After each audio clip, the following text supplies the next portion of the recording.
Est-ce que travailler dur va forcément de pair avec progresser? On pourrait croire que oui, et dans la plupart des cas, c'est un élément prépondérant, voire indispensable. Mais ce n'est pas systématiquement si simple, et aujourd'hui, nous allons voir pourquoi la difficulté de l'entraînement n'est pas toujours proportionnelle à la quantité de progrès.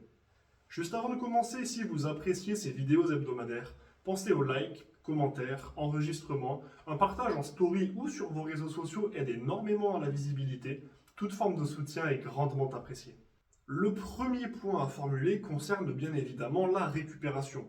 Nous en avons déjà beaucoup parlé, l'entraînement fatigue votre organisme et le repos lui permet de se réparer plus fort et plus performant. Donc, la première limite sera votre capacité de récupération. Si vous vous entraînez trop par rapport à votre repos, alors vous allez commencer par faire diminuer vos progrès, puis par complètement les annuler et même finir par régresser.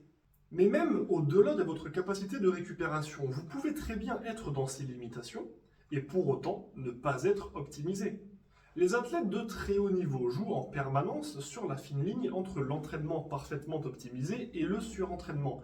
Mais cela marche pour eux grâce à la résilience et à l'expérience de leurs organismes qui s'entraînent depuis parfois des années pour être capables d'encaisser ce genre de contraintes et d'en tirer des bénéfices.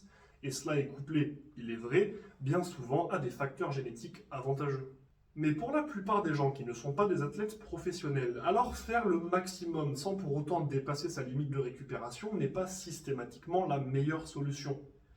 Même si vous pouvez récupérer d'une certaine quantité d'entraînement, disons par exemple 8 heures par semaine, c'est un chiffre arbitraire, mais que vous n'êtes pas habitué à ce genre de volume, alors il peut être bénéfique de commencer par 4 heures d'entraînement par semaine, puis 5 heures, puis 6, etc., pour permettre à votre corps de s'adapter progressivement à vos nouvelles contraintes, et ainsi tirer le maximum de bénéfices de votre entraînement. Ensuite, pour faire le lien avec le point que nous venons d'aborder, notons que certaines pratiques sont plus taxantes que d'autres sur votre organisme, et pas forcément de la même manière. Les triathlètes de haut niveau de longue distance, par exemple, s'entraînent souvent avec des volumes extrêmement élevés, plusieurs heures par jour, parfois tous les jours, mais avec des intensités relativement modérées. Là où des pratiquants de force athlétique ne s'entraîneront souvent que de 3 à 5 fois par semaine sur des séances plus courtes, mais avec beaucoup plus d'intensité.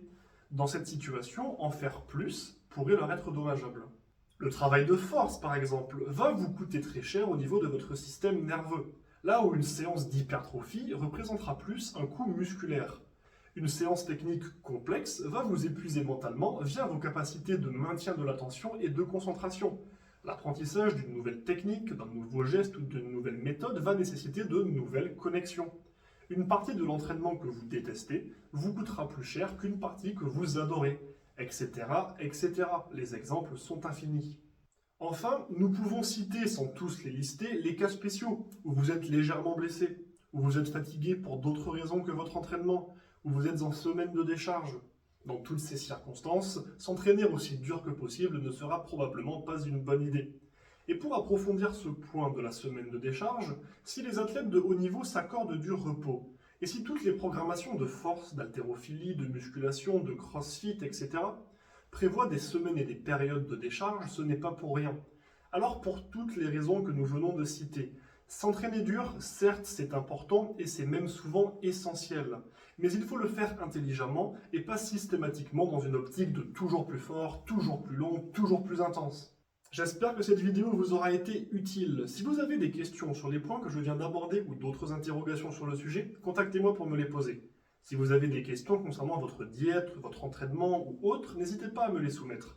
Si vous cherchez un coach, préparateur physique, mental, réathlétisateur, nutritionniste, mettez-vous en contact avec moi et nous échangerons afin de mettre en place un suivi adapté à vos objectifs. Et s'il y a un sujet en particulier que vous voudriez que j'aborde dans ce genre de vidéo, n'hésitez pas à me le faire savoir sur mes réseaux sociaux ou directement en commentaire de cette vidéo. Vous pouvez d'ailleurs laisser vos impressions sur le podcast du jour. Sur ce, bon entraînement et n'oubliez pas, rendez-vous fiers.